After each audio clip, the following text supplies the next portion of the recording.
Welcome back, everyone. Ready for another deep dive? Always. Great.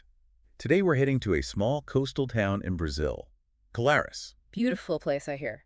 It is, but we're not just soaking up the sun, though. No. We're going back to 1977 to explore the Colares Flap, one of the most puzzling UFO events in history. Oh, I've heard about this one.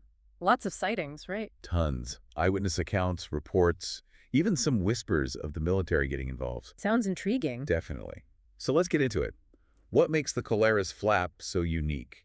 And why are researchers still so fascinated by it? Well, I think what grabs you first is just how many UFO sightings there were. Right. It wasn't just one or two blurry pictures. No, not at all. The people living in Colares were seeing these objects practically every day, sometimes even multiple times a day. This went on for months. It's crazy. And they weren't all seeing the same thing either, right? Exactly. Some people described glowing orbs. Others saw classic saucer shapes. There were even reports of cylindrical objects. And the way these objects moved. Oh, yeah. Talk about defying physics. Imagine, like, a hummingbird, but on fast forward. Zipping all over the sky, making crazy turns, appearing and disappearing out of nowhere. It's like the laws of physics just took a break. What gives this whole thing another layer of credibility is that even the military personnel stationed in the area saw these things. That's right. We're not just talking about some, excited civilians. Right. Trained observers, people who knew what they were looking at. They were reporting these unexplainable objects, too. It really makes you wonder what was going on in Colares. It was definitely strange enough to get the attention of the Brazilian Air Force. Oh, yeah. They launched a full-blown investigation, called it Operation Saucer. Operation Saucer. Sounds serious. It was. They sent people to Colares, interviewed witnesses, collected photographs and footage, even set up all this surveillance equipment. They were taking this seriously. Wow. So what did they find? What did they see? Well, that's the thing. Operation Saucer was shut down pretty abruptly. Yeah. And they didn't exactly share their findings with everyone. That does make you wonder. Right. Some people think it's a cover-up, like the government found something and decided to keep it quiet. I could see that. Others say maybe they just didn't find anything conclusive and moved on. Okay, so we've got a ton of UFO sightings, tons of credible witnesses, and a super secretive military investigation. Sounds like the setup for a movie. Right. But here's where things get even weirder. The people in Colares weren't just seeing objects. They were encountering beings, too. Hold on, really? Like close encounter? Yep, we're moving past distant lights and shapes here. People describe these beings as humanoid, often small, with these large glowing eyes. Whoa. And they weren't just watching from afar. These beings were getting close, even interacting with people in the town. Okay, this is getting interesting. Some reports even describe these beings shooting beams of light from their craft. Like laser beams? Not exactly. These beams of light were hurting people, leaving burns, puncture wounds. Yeah. And in some cases, people even had symptoms that looked a lot like radiation sickness. You're kidding. Beams of light causing radiation sickness. It's what the reports say. So imagine you're walking home one night and you get caught in one of these beams. You'd be terrified. Absolutely. You'd be in pain, confused, and later, who knows what kind of medical problems you might have. No wonder people in Colares were starting to freak out. Totally understandable. This wasn't just something happening in the sky anymore. This was directly affecting people's lives, their health, everything. Yeah, and these weren't isolated incidents either. As word got around about these encounters, things in Colares got really tense. Can you imagine? People were afraid to go out at night. Their sleep was messed up.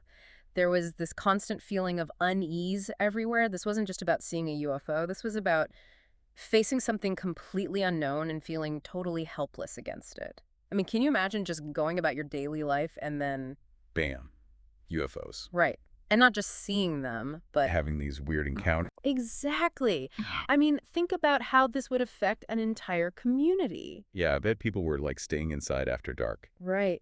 Did neighbors talk about it over their fences? Did churches hold special prayer services? It's like their whole world got turned upside down. And to your point earlier, this was real life for these people. This wasn't just a movie. Right. And it wasn't just the physical danger either. Oh yeah, the psychological impact must have been huge. Having your sense of normalcy ripped away. Living with that constant fear of the unknown. Exactly. And I think that's one of the things that makes the Colares Flap so different. It's not just about lights in the sky. Right. It's about how people react when faced with something they can't explain. How they cope with the fear and confusion. Totally. Of course, people have tried to come up with explanations for what happened in Colares. Oh, bad. Some say it was all a big hoax. Elaborate pranks. Yeah. Or maybe some strange weather phenomena. I mean, I guess that's possible. Or even mass hysteria. Okay, but none of that really explains all the reports. Right. And the physical evidence. And don't forget the military was involved too. Exactly. And then there's the theory that's hard to ignore. The big one. The one that always comes up with UFOs. Aliens. Extraterrestrial visitation. I mean, when you look at everything. All those sightings, the descriptions of the beings and their crafts. The reports of advanced technology. Like those beams of light. Yeah, it kind of makes you wonder. I mean, it's a serious possibility. Some researchers even think the stuff the Air Force collected during Operation Saucer. Like the physical evidence. Right. Might give us clues about these beings and their technology. That's really interesting. It is. But since they haven't made any of that public, we're kind of stuck just guessing. Yeah, that's frustrating. It is. All this secrecy just adds to the mystery. Did they find something they couldn't explain? Did they classify everything for national security reasons? It's like a puzzle with some pieces missing. Exactly. And those missing pieces might be the key to understanding what really happened. But even without all the answers, the Colares Flap is still a big deal, right? Oh yeah, huge. It's been in books, documentaries, even movies. This one small town in Brazil. Became a landmark case in UFO history. Wow.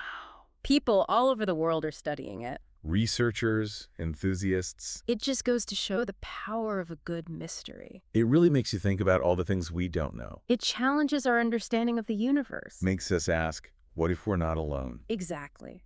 And if we aren't, what does that mean for us? Big questions. Huge. Yeah. And the Colares Flap, with all its weirdness and unanswered questions. It brings those questions to the forefront. It really does. It really is. Like we have this unfinished story. A book with missing pages. We have these amazing accounts and some evidence, but we're missing the full picture. And that's what makes it so fascinating. It turns us all into detectives. Right.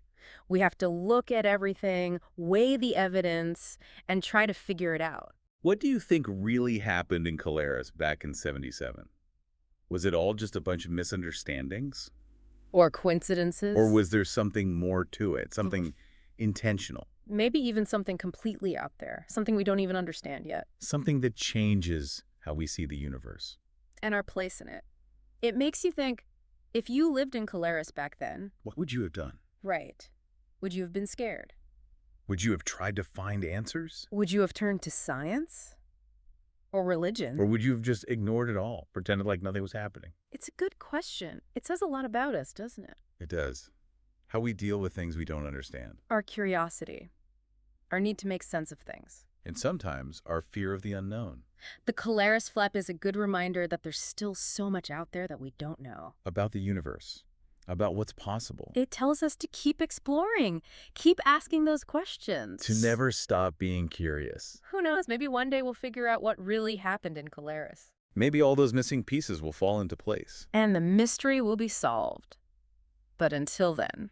The Colares Flap remains one of the most fascinating UFO cases ever. Absolutely. So, if you're interested in learning more... We encourage you to check out all the resources that are out there. There are tons of eyewitness accounts, reports, and evidence to dig into. You might just find something that changes your perspective on the whole thing. That's the best part, isn't it? That constant search for knowledge and understanding. Well, that's all the time we have for today's deep dive into the Colares Flap. We hope you enjoyed it. Until next time. Keep looking up, keep asking those big questions, and never lose that sense of wonder.